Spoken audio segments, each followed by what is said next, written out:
Hi everyone, Mark Lorenzoni here. No, not Audrey or Cynthia or Nicole, it's Mark. And I'm just gonna give you some, since I'm in charge of the course, I'm gonna give you some tips to hopefully help you have a more successful event on Saturday.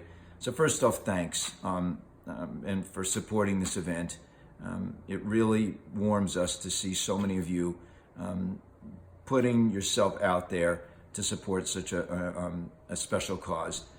Again, all the dollars go back to our own breast care center here right in Charlottesville at UVA, and they do such wonderful work. But even more importantly, or just as important, is that we're out there to celebrate together. And that was the original purpose when Cynthia and I approached the Board of Supervisors and the track club back in 1983 and said we'd like to have this all-women's event. It really was about women celebrating their fitness and their confidence and their camaraderie together. And it's grown into this most amazing event. So thanks for participating. Okay, so I'm going to go in chronological order. I'm going to rush through it pretty quickly because I don't want to bore you and have you take too much of your time here. So packet pickups Friday night. Please try and come there. It not only helps us on race morning, but it's going to help you because it's going to have all kinds of good information to guide you through the next day. And then it has your race number, which has your chip right on it because it is a chip time. So you just attach that number to your front and it really speeds things along. It's at JPJ, John Paul Jones Arena over at the University, 4:30 to 7:30. The later you come, the less traffic you'll experience. That 4:30 to 5 o'clock time is kind of rush hour around there. The next morning, try to get up early and arrive early. I think it'll make for a more positive experience for you. The roads do close at 7:30, and our big push is to keep moving. That's our goal. We have almost 100 folks out there parking cars. We get out there extra early in the morning to set up and make your experience that much more pleasant. But every time someone stops a car, it really adds to the congestion. So our big goal is to have you never have to stop your car till you park. When you get there, we suggest bringing a pair of flip-flops or sandals or your yard shoes and wear them through the wet grass. The grass is wet because of dew. Of course, if we get any rain, it even adds to that. And then bring your running shoes and your hands over to the starting area or to the staging area and put those on right before the start and leave your flip-flops there. Nobody's gonna take them. We're all in this together. The staging process, which Audrey and I run every year, goes beautifully, not because of us, but because of everyone participating and listening to directions. We'll line the walkers up first, fastest runners in the back. We'll do that on the field. And then that's at about 7:30, we start that. At 7:45, when the roads are officially completely sealed, closed, we'll march you out onto Garth Road and down to the starting area, and therefore the walkers will be in the back and the fast runners will be in the front. We do you backwards like that. We have a very, very special starter this year. I'm ecstatic about this. Our very own Rachel, who's 8-time winner, Rachel Rose Ward. She'll be our starter because she just had a baby a few weeks ago. We're all excited about that. And Rachel is going to honor us with her presence. She lost both parents to cancer and is very committed, has always been very committed to the cause, and so she wouldn't miss it for the world. She said she's looking forward to spectating this year, so she'll be our starter.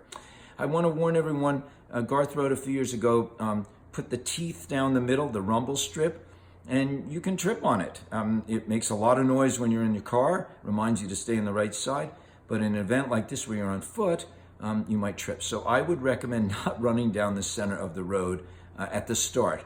As the race proceeds, you will be, after the start, you'll go down Garth heading east, and we want you to shift over to the right, so be careful as you go across the rumble strip. But once you shift over to the right and the race begins to flow, because obviously the fast runners come back around on the other side, so we want to make room to make everything good for everybody. Everybody has have a nice fluid event.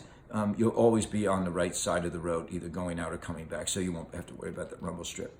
As a coach, I always tell people, go out slow. Forget it, not with this one, go out fast. It's an all downhill mile.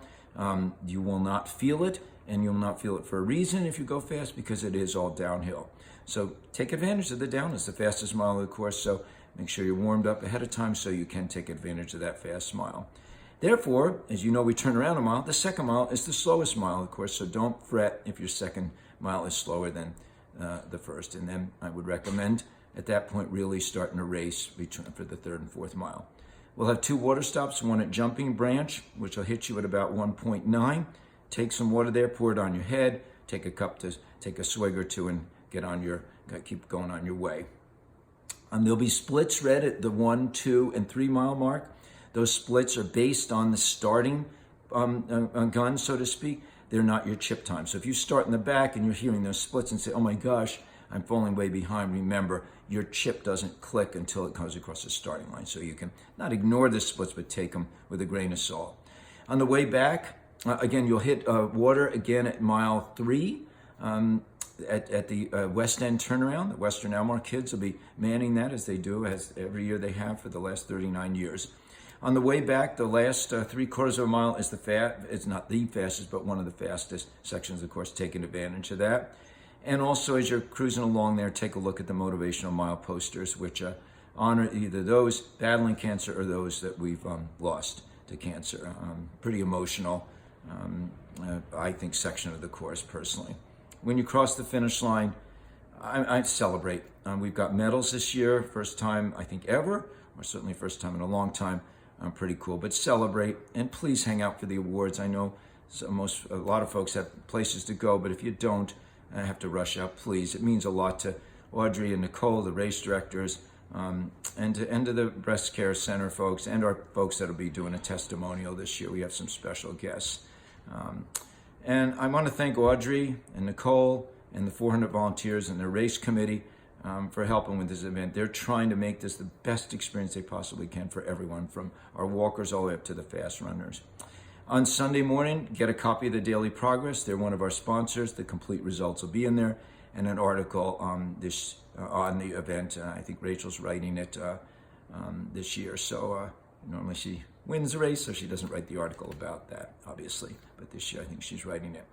And then the last thing I'd like to say is, I know sometimes folks say we push the fundraising too much, but I don't know if we can ever raise enough money to beat this disease. So the event is over, but the fundraising should carry on. It goes through the end of the month, I believe, end of September.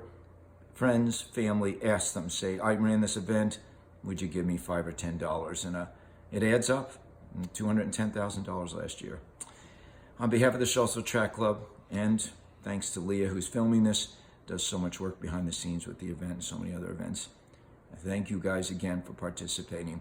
I'll see you Saturday morning. Can't wait.